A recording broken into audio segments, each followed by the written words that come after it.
ಪ್ರಧಾನಿ ಮೋದಿ ಸ್ವಾಗತಕ್ಕೆ ಸಿದ್ಧವಾಯಿತು ಕೃಷ್ಣನೂರು ಉಡುಪಿ. ಸಾಮೂಹಿಕ ಶಂಖನಾದದ ಮೂಲಕ ಮೋದಿಯ ಸ್ವಾಗತಕ್ಕೆ ಸಿದ್ಧತೆ. ಮೋದಿ ಅಭಿಮಾನಿಗಳಿಂದ ಏಕಕಾಲದಲ್ಲಿ ಶಂಖನಾದ, ಸಾಮೂಹಿಕ ಶಂಖನಾದ. ಪ್ರಧಾನಿ ಮೋದಿ ಮುಖವಾಡವನ್ನು ಧರಿಸಿ ಕಾರ್ಯಕರ್ತರ ಸಂಭ್ರಮ. ಪ್ರಧಾನಿ ಮೋದಿ ಸ್ವಾಗತಕ್ಕೆ ಕೃಷ್ಣನೂರು ಸಿದ್ಧವಾಗಿದೆ. ಮೋದಿ ಆಗಮನಕ್ಕಾಗಿ ವೇದಿಕೆಯೂ ಕೂಡ ಸಿದ್ಧವಾಗಿದೆ.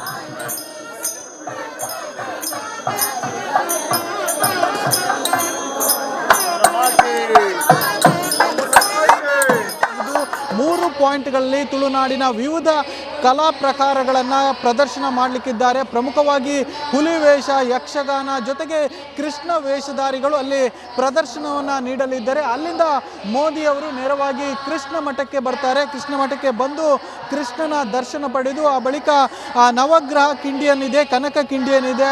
ಆ ಕನಕ ಕಿಂಡಿಯರಿಗೆ ಚಿನ್ನದ ಕವಚವನ್ನು ಹೊದಿಸಲಾಗಿದೆ. ಅದನ್ನು ಪ್ರಧಾನಿ ನರೇಂದ್ರ ಮೋದಿಯವರ ಉದ್ಘಾಟನೆ ಮಾಡಲಿಕ್ಕಿದ್ದಾರೆ. ಆ ಬಳಿಕ ಕನಕನ ದರ್ಶನ ಮಾಡಲಿಕ್ಕಿದ್ದಾರೆ, ಕನಕನಿಗೆ ಪುಷ್ಪಾರ್ಚನೆ ಮಾಡಲಿಕ್ಕಿದ್ದಾರೆ. ಆ ಬಳಿಕ ಅಷ್ಟಮಠಗಳ ಯತಿವರಿಯರ ಜೊತೆಗೆ ಪ್ರಧಾನಿಯವರು ಮಾತುಕತೆಯನ್ನು ಕೂಡ ನಡೆಸಲಿಕ್ಕಿದ್ದಾರೆ. ಆ ಬಳಿಕ ಈ ಸಮಾವೇಶದ ವೇದಿಕೆಗೆ ಬರ್ತಾರೆ. ಸಮಾವೇಶದ ವೇದಿಕೆಗಳಲ್ಲೂ ಕೂಡ ಸಂಪೂರ್ಣವಾದ ಸಿದ್ಧತೆಗಳನ್ನು ಮಾಡಿಕೊಳ್ಳಲಾಗಿದೆ. ಜೊತೆಗೆ ನೀವೀಗ ಗಮನಿಸಬಹುದು, ಸಮಾವೇಶದ ಎದುರು ಭಾಗದಲ್ಲಿ ಎರಡು ಕಡೆಗಳಲ್ಲಿ ಭಗವದ್ಗೀತೆಗಳನ್ನು ಪಠನ ಮಾಡಿಕೊಳ್ಳಲಾಗ್ತಾ ಇದೆ. ಅಂದರೆ ಒಂದು ಕಡೆಗಳಲ್ಲಿ ಪುರುಷರು ಈ ರೀತಿಯಾಗಿ ಭಗವದ್ಗೀತೆಗಳನ್ನು ಪಠನ ಮಾಡಿದರೆ, ಮತ್ತೊಂದು ಕಡೆಯಲ್ಲಿ ಮಹಿಳೆಯರು ಭಗವದ್ಗೀತೆಗಳನ್ನು ನಿರಂತರವಾಗಿ ಪಠನ ಮಾಡ್ತಾ ಇದ್ದಾರೆ. ಮೋದಿ ಕೂಡ ಬಂದು ಈ ಒಂದು ಭಗವದ್ಗೀತೆ ಪಠನವನ್ನು ಆಲಿಸಲಿಕ್ಕಿದ್ದಾರೆ. ಒಟ್ಟು ಭಗವದ್ಗೀತೆಯ ಸುಮಾರು 18 ಅಧ್ಯಾಯಗಳನ್ನು ಈ ರೀತಿಯಾಗಿ ಭಕ್ತರು ಪಠಿಸಲಿಕ್ಕಿದ್ದಾರೆ. 15ನೇ ಅಧ್ಯಾಯವಾದಂಥ ಪುರುಷೋತ್ತಮ ಶೋಕ್ತವನ್ನು ಮೋದಿಯವರೇ ಸ್ವತಃ ಪಠಿಸಲಿಕ್ಕೆ ಇರುವಂಥದ್ದು. ಒಟ್ಟಿನಲ್ಲಿ ಮೋದಿ ಬರುವ ಹಿನ್ನೆಲೆಯಲ್ಲಿ ಕೃಷ್ಣ ಮಠದಲ್ಲಿ ಭರ್ಜರಿ ಸಿದ್ಧತೆಗಳನ್ನು ಕೂಡ ಮಾಡಿಕೊಳ್ಳಲಾಗಿದೆ. ಸಮಾವೇಶಕ್ಕೂ ಕೂಡ ಭರ್ಜರಿ ಸಿದ್ಧತೆಗಳನ್ನು ಮಾಡಿಕೊಳ್ಳಲಾಗಿರುವಂಥದ್ದು. ಸುಮಾರು 25,000 ಮಂದಿ ಈ ರೀತಿಯಾಗಿ ಸಮಾವೇಶದಲ್ಲಿ ಸೇರುವಂತಹ ಸಾಧ್ಯತೆ ಕೂಡ ಇದೆ. ನೋಡ್ಬೋದು, ಎರಡೂ ಭಾಗದಲ್ಲೂ ಕೂಡ ಭಕ್ತರು ಸೇರಿರುವಂಥದ್ದು. ಲಕ್ಷ ಕಂಠ ಭಗವದ್ಗೀತೆಗಳನ್ನು ಈ ರೀತಿಯಾಗಿ ಪಠಿಸ್ತಾ ಇರುವಂಥದ್ದು. ಬಹಳಷ್ಟು ದೊಡ್ಡ ಕಾರ್ಯಕ್ರಮ ಇದು. ಮೋದಿಯವರು ಕೂಡ ಇಲ್ಲಿ ಭಕ್ತರನ್ನು ಉದ್ದೇಶಿಸಿ ಮಾತಾಡಲಿಕ್ಕಿದ್ದಾರೆ. ಸುಮಾರು 25,000 ಭಕ್ತರು ಈ ರೀತಿಯಾಗಿ ಈ ಒಂದು ಸಮಾವೇಶದಲ್ಲಿ ಭಾಗವಹಿಸಲಿಕ್ಕಿದ್ದಾರೆ. ಕೃಷ್ಣ ಮಠದಲ್ಲೂ ಕೂಡ ಸುಮಾರು 1 ತಿಂಗಳಿಂದ ಮೋದಿ ಬರುವಿಕೆಗಾಗಿ ಭರ್ಜರಿ ಸಿದ್ಧತೆಗಳನ್ನು ಬೇರೆ ಬೇರೆ ರೀತಿಯಾಗಿ ಮಾಡಿಕೊಳ್ತಾ ಇರುವಂಥದ್ದು. ಇವತ್ತು ಮೋದಿಯವರು ಬರುವಂತಹ ಹಿನ್ನೆಲೆಯಲ್ಲಿ ಭಕ್ತರು ಕೂಡ ಬಹಳಷ್ಟು ಸಂತೋಷದಿಂದ ಇದ್ದಾರೆ. ಯಾಕಂದರೆ ಪ್ರಧಾನಮಂತ್ರಿಯಾದ ಬಳಿಕ ಮೋದಿಯವರು ಮೊದಲ ಬಾರಿಗೆ ಕೃಷ್ಣನ ದರ್ಶನಕ್ಕೆ ಬರ್ತಾ ಇರುವಂಥದ್ದು.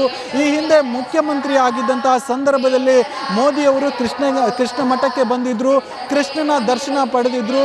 ಆ ಪ್ರಧಾನಿ ಆದ ಬಳಿಕ ಈಗ ಮೊದಲ ಬಾರಿಗೆ ಮೋದಿಯವರು ಕೃಷ್ಣ ಮಠಕ್ಕೆ ಬರ್ತಾ ಇರುವಂಥದ್ದು. ಕ್ಯಾಮರಾ ಪರ್ಸನ್ ದಿವಾಕರ್ ಪದ್ಮಂಜ ಜೊತೆ ದಿನೇಶ್ ಕಾಶಿಪಟ್ನ, ರಿಪಬ್ಲಿಕ್ ಕನ್ನಡ, ಉಡುಪಿ.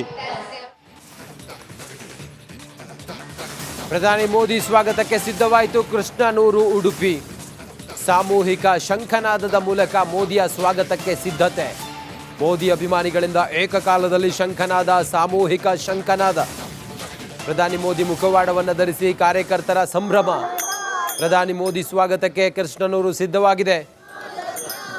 ಮೋದಿ ಆಗಮನಕ್ಕಾಗಿ ವೇದಿಕೆಯೂ ಕೂಡ ಸಿದ್ಧವಾಗಿದೆ.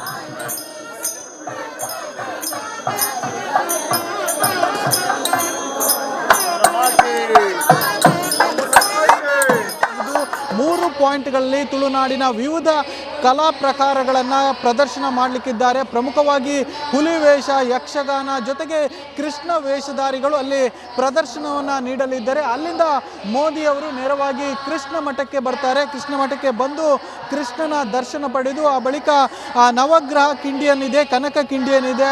ಆ ಕನಕ ಕಿಂಡಿಯರಿಗೆ ಚಿನ್ನದ ಕವಚವನ್ನು ಹೊದಿಸಲಾಗಿದೆ. ಅದನ್ನು ಪ್ರಧಾನಿ ನರೇಂದ್ರ ಮೋದಿಯವರ ಉದ್ಘಾಟನೆ ಮಾಡಲಿಕ್ಕಿದ್ದಾರೆ. ಆ ಬಳಿಕ ಕನಕನ ದರ್ಶನ ಮಾಡಲಿಕ್ಕಿದ್ದಾರೆ, ಕನಕನಿಗೆ ಪುಷ್ಪಾರ್ಚನೆ ಮಾಡಲಿಕ್ಕಿದ್ದಾರೆ. ಆ ಬಳಿಕ ಅಷ್ಟಮಠಗಳ ಯತಿವರಿಯರ ಜೊತೆಗೆ ಪ್ರಧಾನಿಯವರು ಮಾತುಕತೆಯನ್ನು ಕೂಡ ನಡೆಸಲಿಕ್ಕಿದ್ದಾರೆ. ಆ ಬಳಿಕ ಈ ಸಮಾವೇಶದ ವೇದಿಕೆಗೆ ಬರ್ತಾರೆ. ಸಮಾವೇಶದ ವೇದಿಕೆಗಳಲ್ಲೂ ಕೂಡ ಸಂಪೂರ್ಣವಾದ ಸಿದ್ಧತೆಗಳನ್ನು ಮಾಡಿಕೊಳ್ಳಲಾಗಿದೆ. ಜೊತೆಗೆ ನೀವೀಗ ಗಮನಿಸ್ಬೋದು, ಸಮಾವೇಶದ ಎದುರು ಭಾಗದಲ್ಲಿ ಎರಡು ಕಡೆಗಳಲ್ಲಿ ಭಗವದ್ಗೀತೆಗಳನ್ನು ಪಠನ ಮಾಡಿಕೊಳ್ಳಲಾಗ್ತಾ ಇದೆ.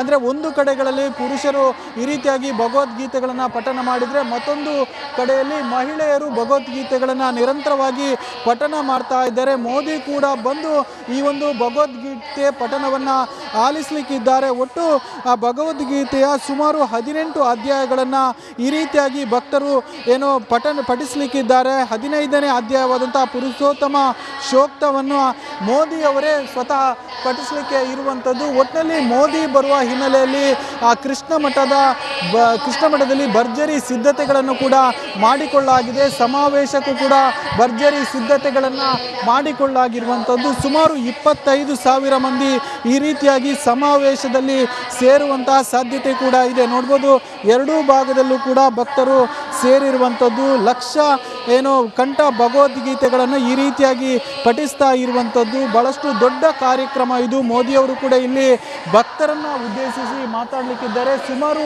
25,000 ಭಕ್ತರು ಈ ರೀತಿಯಾಗಿ ಈ ಒಂದು ಸಮಾವೇಶದಲ್ಲಿ ಭಾಗವಹಿಸಲಿಕ್ಕಿದ್ದಾರೆ. ಕೃಷ್ಣ ಮಠದಲ್ಲೂ ಕೂಡ ಸುಮಾರು 1 ತಿಂಗಳಿಂದ ಮೋದಿ ಬರುವಿಕೆಗಾಗಿ ಭರ್ಜರಿ ಸಿದ್ಧತೆಗಳನ್ನು ಬೇರೆ ಬೇರೆ ರೀತಿಯಾಗಿ ಮಾಡಿಕೊಳ್ತಾ ಇರುವಂಥದ್ದು. ಇವತ್ತು ಮೋದಿಯವರು ಬರುವಂತಹ ಹಿನ್ನೆಲೆಯಲ್ಲಿ ಭಕ್ತರು ಕೂಡ ಬಹಳಷ್ಟು ಸಂತೋಷದಿಂದ ಇದ್ದಾರೆ. ಯಾಕಂದರೆ ಪ್ರಧಾನಮಂತ್ರಿಯಾದ ಬಳಿಕ ಮೋದಿಯವರು ಮೊದಲ ಬಾರಿಗೆ ಕೃಷ್ಣನ ದರ್ಶನಕ್ಕೆ ಬರ್ತಾ ಇರುವಂಥದ್ದು. ಈ ಹಿಂದೆ ಮುಖ್ಯಮಂತ್ರಿ ಆಗಿದ್ದಂತಹ ಸಂದರ್ಭದಲ್ಲಿ ಮೋದಿಯವರು ಕೃಷ್ಣ ಮಠಕ್ಕೆ ಬಂದಿದ್ದರು, ಕೃಷ್ಣನ ದರ್ಶನ ಪಡೆದಿದ್ದರು. ಆ ಪ್ರಧಾನಿ ಆದ ಬಳಿಕ ಈಗ ಮೊದಲ ಬಾರಿಗೆ ಮೋದಿಯವರು ಕೃಷ್ಣ ಮಠಕ್ಕೆ ಬರ್ತಾ ಇರುವಂಥದ್ದು. ಕ್ಯಾಮರಾ ಪರ್ಸನ್ ದಿವಾಕರ್ ಪದ್ಮುಂಜ ಜೊತೆ ದಿನೇಶ್ ಕಾಶಿಪಟ್ನ, ರಿಪಬ್ಲಿಕ್ ಕನ್ನಡ, ಉಡುಪಿ. ಪ್ರಧಾನಿ ಮೋದಿ ಸ್ವಾಗತಕ್ಕೆ ಸಿದ್ಧವಾಯಿತು ಕೃಷ್ಣನೂರು, ಉಡುಪಿ. ಸಾಮೂಹಿಕ ಶಂಖನಾದದ ಮೂಲಕ ಮೋದಿಯ ಸ್ವಾಗತಕ್ಕೆ ಸಿದ್ಧತೆ. ಮೋದಿ ಅಭಿಮಾನಿಗಳಿಂದ ಏಕಕಾಲದಲ್ಲಿ ಶಂಖನಾದ, ಸಾಮೂಹಿಕ ಶಂಖನಾದ. ಪ್ರಧಾನಿ ಮೋದಿ ಮುಖವಾಡವನ್ನು ಧರಿಸಿ ಕಾರ್ಯಕರ್ತರ ಸಂಭ್ರಮ. ಪ್ರಧಾನಿ ಮೋದಿ ಸ್ವಾಗತಕ್ಕೆ ಕೃಷ್ಣನೂರು ಸಿದ್ಧವಾಗಿದೆ. ಮೋದಿ ಆಗಮನಕ್ಕಾಗಿ ವೇದಿಕೆಯೂ ಕೂಡ ಸಿದ್ಧವಾಗಿದೆ.